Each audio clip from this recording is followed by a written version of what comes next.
Welcome everyone to our October Coffee and EVs. We're going to jump right in. It's a little after 7:30. We've got a few folks online. The video is recording for our YouTube posting. And so this is anything and everything goes EV related. I have a few articles like usual that I kind of pulled up. But anyone else have anything that we want to jump into? And I know John had something I asked him to share. Well, John, why don't you go ahead and just talk a little bit about your experience and how you were able to use the tech. So on the afternoon of October 18th, my son was super excited to be home from college and drive my wife's Model Y because it got the Tron update. He's a big Tron fan. So him and my wife went to the store, went to lunch, and on the way to the store after lunch, they were hit. Person in 3 lanes traffic, 3 lanes going south, and there was really no traffic. And the guy stopped as my son was going around him in the curb lane and pulled into the right, the driver's side rear of the car. If it hadn't been for the tech, I don't know that the officer would have ruled in their favor, saying that the gentleman had been made an illegal turn. So, because it was just pure cut and dry for the officer to be able to see the video. So we showed him the video in the car, and then I had also brought the laptop and pulled it off of the flash drive and gave him the front, the driver's side, and the rear camera. And then it also made, I talked to the insurance adjuster for the other company. They said they had to determine liability, and they wanted to talk to my son. But after they received the video, they said they didn't need to. They said they didn't understand why the guy made that decision to do that. But I see it happen all the time. So, I mean, I tell everybody, if you don't have dash cam, you need a front and rear dash cam. The tech in the car is just awesome because you actually have all these cameras to pull from. So that's it in a nutshell. Oh, it's awesome. It's, a lot of us have this stuff, but we don't necessarily get to see it in action like that. So that is really cool that it was able to convince the officer right there on the spot. Yes. I will say this, something I did when my son was learning how to drive, and I started seeing some issues before Tesla started releasing their own drives, because the older flash drives didn't work as well to record video all the time. And so having the icon down there on the for the dash cam in the bottom bar, keeping like where you keep it like a favorite there on the bottom. Right. Right. If there is an issue, it will actually draw a line through it or put an icon. I can't remember. It's been a while since I've seen what it looks like when it can't record. So it's and I've taught my son since he's driving the Model 3 all the time, to make sure that it's always working. And this just proved to him why. Well, I think it was a good experience. Well, not a good experience, but an experience that he will learn from and know about in the future. Have I told folks about the hotel parking lot event incident I had about 7 weeks ago? Parked at a Hampton Inn in Columbus, and about 6 a.m., 2 guys ran through the parking lot, peeked in folks' windows, and broke them and stole whatever they could see. Unfortunately, we didn't have anything to steal, so they didn't break into ours. But I did get the video and was able to give it to the hotel, showing these guys going around. They had some object that they just slapped the window and cracked it and reached in, and they were gone. And my video was 7 or 8 seconds long as they broke the windows of the car next to me, and cars on both sides got their windows busted. So, in that morning, there were 10 cars in the parking lot of that Hampton Inn with cracked windows. And for what it's worth, the cops got the video. They were wearing masks. Oh. So that's my story about tests. Sometimes the cameras are real helpful, like John's case, and sometimes they wouldn't have been all that helpful. They'd have just documented what happened to other folks. So that was the slightly smarter criminal. Yeah. Hey, Scott, welcome.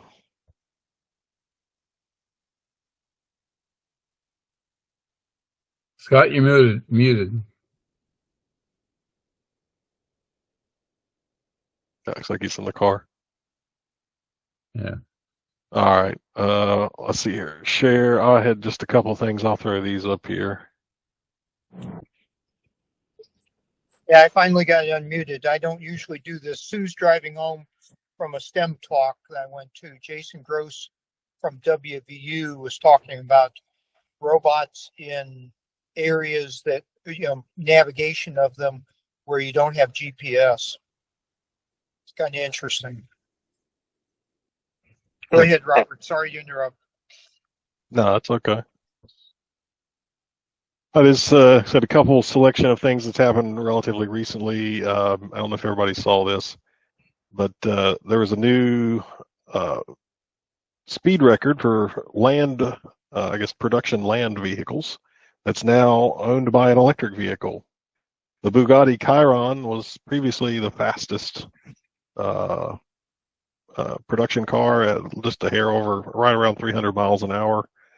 And now a BYD U9 was clocked at 308 miles an hour, beating out the Bugatti Chiron.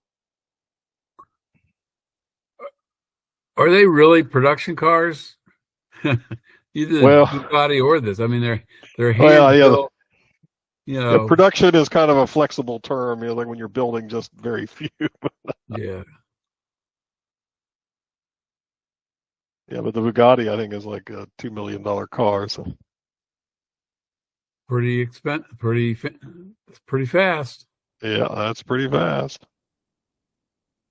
All right, so there was that. That was kind of a interesting thing. Actually, there was a follow-up to this. Might have happened today or yesterday. It wasn't about speed necessarily. It was the same car though. It did a lap at the Nürburgring in Germany, and it became the fastest electric vehicle on that track. So it beat out all the Porsche and all the other high-end electric vehicles. So I mean, the Chinese are bringing their A game. You can't say they're not when it comes to building, performance electric vehicles. All right, so then I'll follow that up with some sad news for folks who are aware of it. The Chevrolet BrightDrop van, apparently General Motors killed that today. They put out a notice, which, this was actually a pretty nice electric delivery van. It was even available, I think I saw it was available even with all-wheel drive, which is kind of rare in these vans. But they announced they were killing this, and I think closing the facility in Canada where they were going to be building them. General Motors continues to alter their EV strategy, and I guess they just they're going to just cede this market to Ford with their Transit EV van and Rivian with their electric delivery van.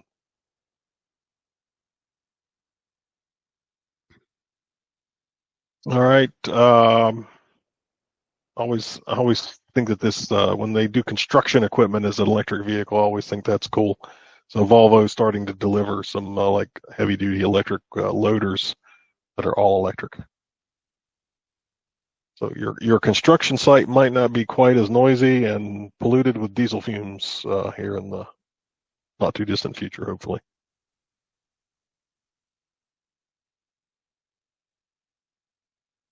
And on the humorous side, I thought this was a great thing Kia was doing. If you can't just let go of that gas and oil smell, you can get that gas oil scented air freshener for your electric vehicle. Yeah, I thought that was so. They said some of it was their way to give you that nostalgia in your new electric vehicle. Isn't there an EV from Chrysler that makes sounds like a old supercar or something when it's in park? Yes, and there's somebody who got a ticket because it was too loud. I watched a video today that some of you may have seen about Porsche and why they got into so much trouble, especially with the Taycan. And they said it was three things. One of them, they hadn't done their homework, and there was so many breakdowns in that first year. The depreciation was going, you'd pay $120,000 for it and get 40 for it 1 year later. But also, they said that they didn't look at their market. The market of people that want a Porsche, they want a car that goes vroom, vroom, and they were too quiet. So they didn't think early enough to put in an artificial sound when you hit the gas that makes it pretend that. But their sales were just dropping off, and their stock is 50% of what it was a year ago. Now, they're not like Nissan that's on the verge of bankruptcy and turned down the Honda buyout. But Porsche said, the CEO, the new one, because the old one was canned, said, we really have to change our mind. But right now, the people that want Porsches do not want an electric car.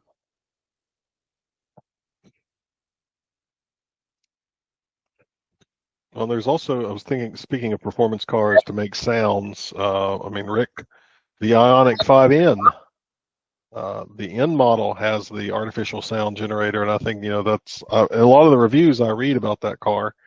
The people who are looking for that performance feel, that's one of the things they like about that car is that it gives you that option to, and you can choose, different performance sounds. But for people who want to have one EV as their touring, travel and also local, that N model just wasn't, its range was, I think, 200 miles or 210. And it was lost 70 miles of range there. I think it's got probably performance-oriented tires, which are not oriented for economy and efficiency. So, yeah, it's going to suffer on the range category. But yeah, if that's what you want, a local hot hatch, the 5N is a nice one. I have a question that you smart engineers probably know. On a lot of EVs that are four-wheel drive, there are two motors. One of them is an induction, and the other is permanent magnet. Why do they want to have the two different kinds? Why don't they make them both permanent magnet motors? Because once they get up to speed, they can shut the one motor off, and there's no resistance to slow it down. Yep. That's it. Well, I can shut mine off. Does that mean that I shut the front one off when I go into eco mode? And does a permanent magnet you can't ever shut it down? There's more resistance. I mean, permanent magnet. It's a permanent magnet, so it's always generating a magnetic field. And so when that rotor is rotating, you're generating a magnetic field, and it's going to create drag or other inefficiencies. Where the AC motor only generates drag when you run current through it. So if you turn off the current, there is no drag. You can freewheel without any problems. Now, there may be other solutions to that problem, but it seemed like the common solution Tesla and some other folks were doing was to just use different motors, front and rear, to get around that.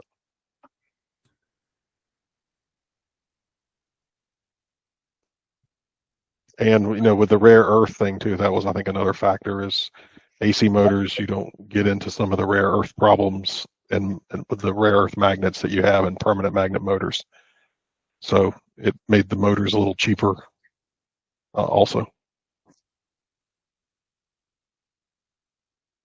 I also watched a video that said, going into the rare metals, and the person, when it's right or not, I don't know. He said the reason a lot of these have the rare metals in them, and he was talking about cobalt or manganese, is to enable the battery to operate at a cooler temperature.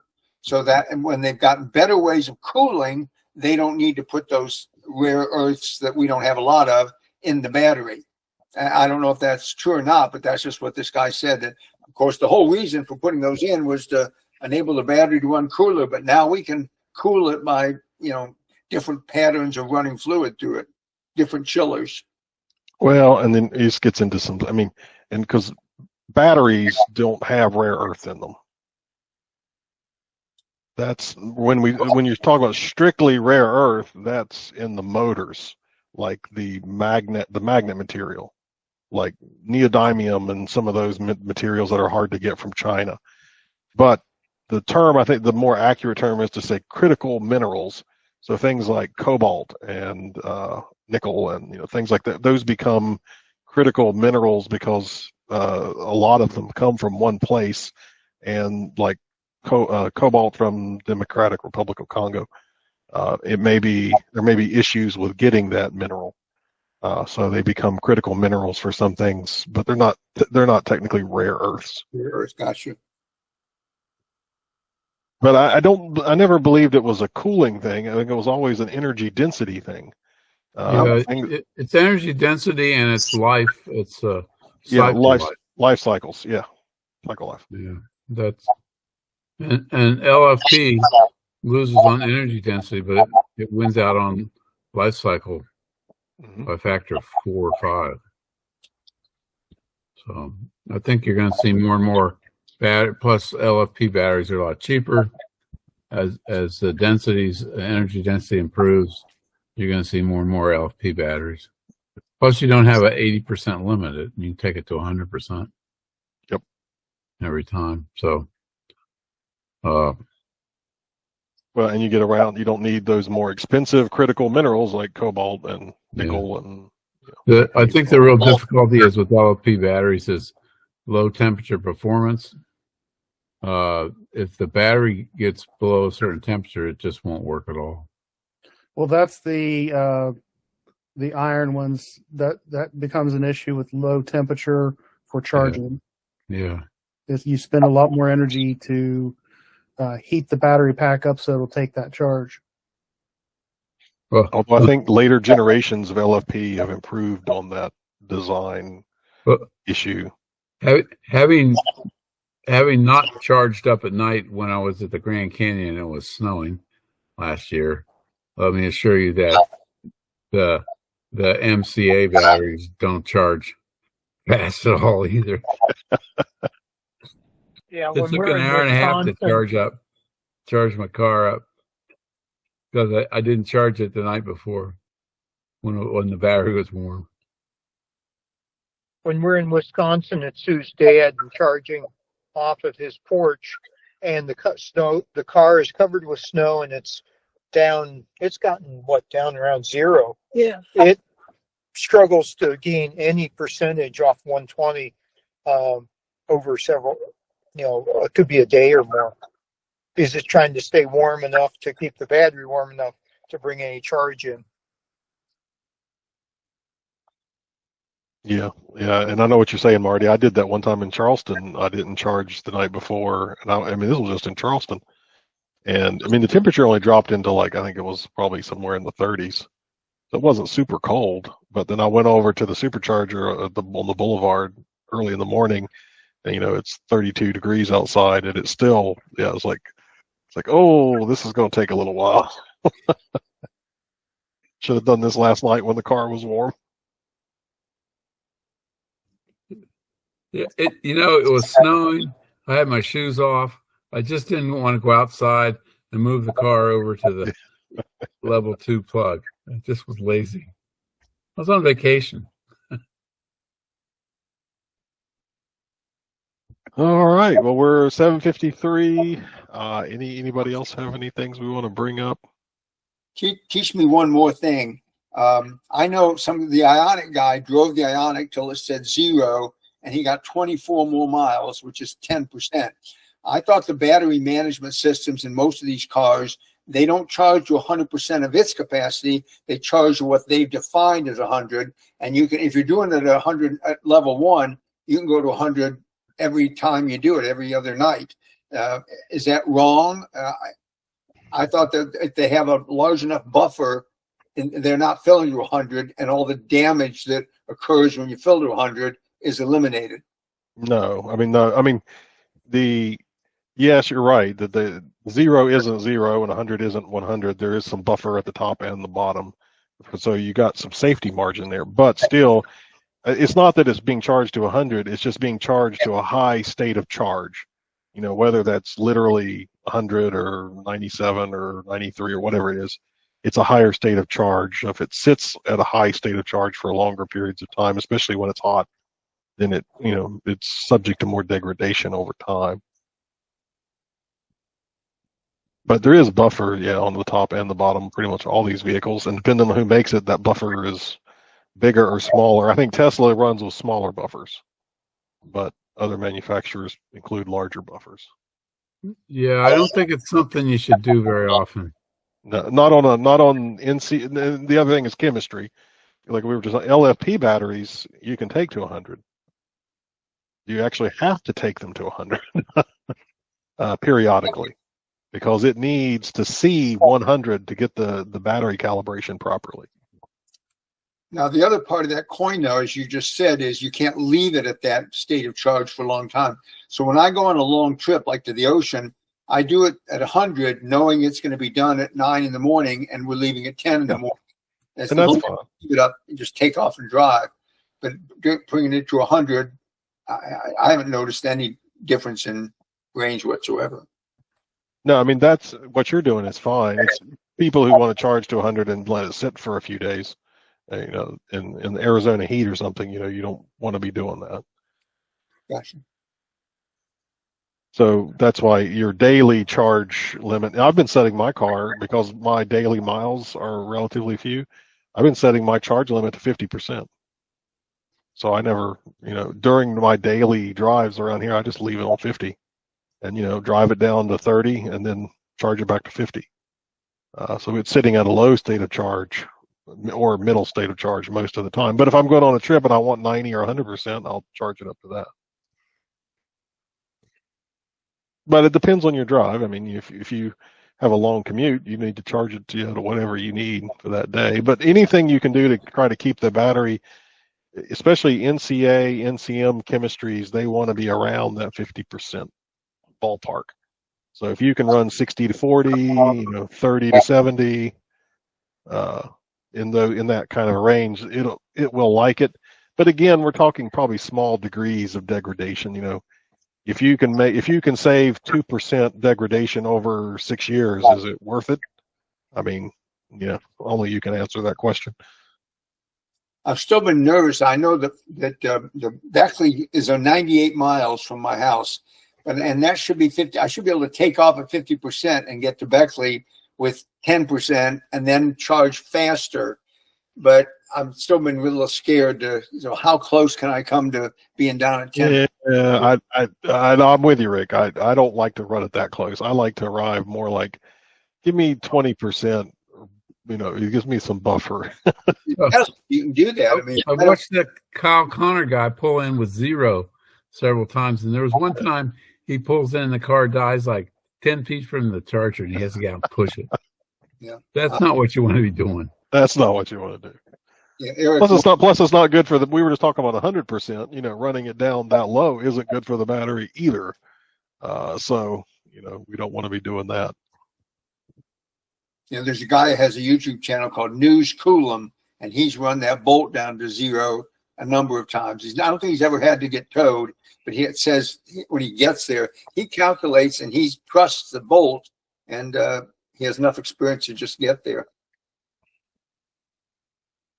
I mean, I'm not going to sweat it if it drops down to 10% or even below that. But, I want, especially in West Virginia, in our area, with chargers aren't on every exit, and you do have mountains to climb and colder weather, and, you want some buffer in there.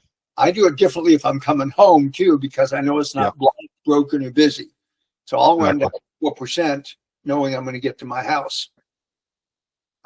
Yeah, when I charge in Morgantown on my way home, I don't like to charge it up too high because I can charge for free at the house, so why pay the charging prices? So, Guys, be well. Speaking of Morgantown, Oh, I'm go ahead. sorry, Rick. so Robert, are the superchargers in Martinsburg so busy they need a third one? No, not that I've ever seen. Okay. The one, well, of course, I'm more familiar with the one that's the V2, the Tesla only. That's closer to me. I don't rarely see the other one down at Foxcroft. But I was, when you told me that, Marty, I was kind of surprised that they would put another one in Martinsburg. And it's actually it's just 1 mile away from where the other one is.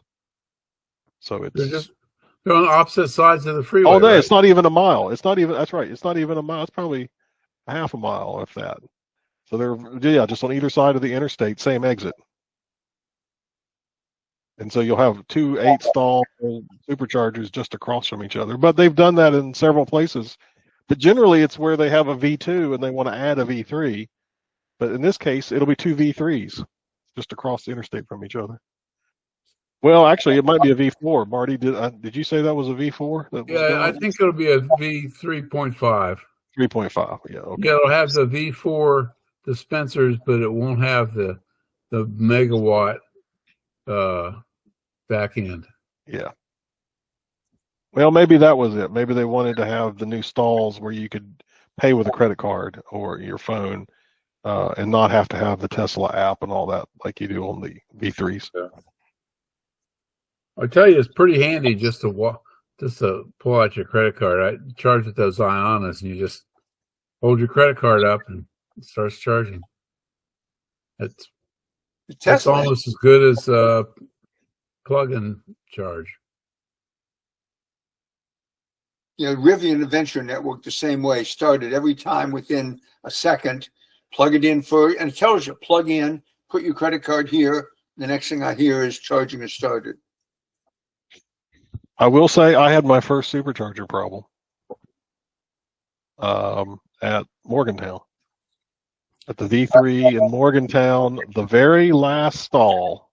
Yes. I'll say John looks like he's had the same problem. That's exactly what I was going to talk about because I was there a year and a half ago and charged, and that very last stall, you're getting like half the rate or less. Well, but mine, it was worse. And it's happened to me twice. So the first time I kind of ignored it. It sent me a message in the app and said the car stopped charging. There's been a charger fault and the car stopped charging. And now the first time that happened several weeks ago, I just hit start charging again and it restarted and it worked. So I was like, okay, I didn't think too much of it. Just one of those things. But now it happened to me again, just a couple of weeks ago, same stall. And this time when I said restart charging, it wouldn't restart. So and then I had to go out and move the car to another stall to get it to work. So then I submitted a report to Tesla on that stall and say, hey, this stall's giving a defective, error.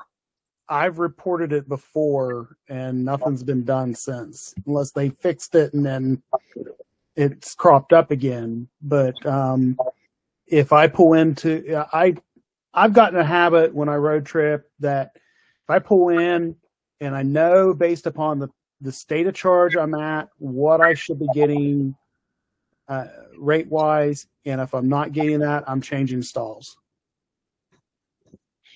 I'm starting to wonder because I frequently, when I've been there, I've seen other vehicles use that stall. I mean, it shouldn't matter. It should not matter. But I'm wondering if that plug is just getting more traffic because it's at the end and that's where the other vehicles want to go that would block Tesla stalls. I'm wondering if they're using that stall. Maybe the pins are, just getting more wear or something. It's just not making good content. It's hard to say. But yeah, if you go to Morgantown, maybe avoid that last stall at the V3. And that's the one closest to the main road. Yes.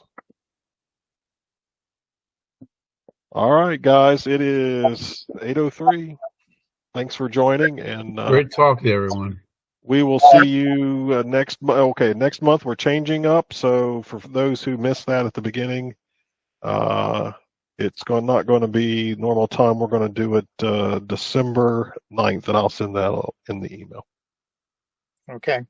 Thanks, everybody. Thanks for letting me join late. All right, Scott. Take care. Bye. Bye. Thanks. Bye.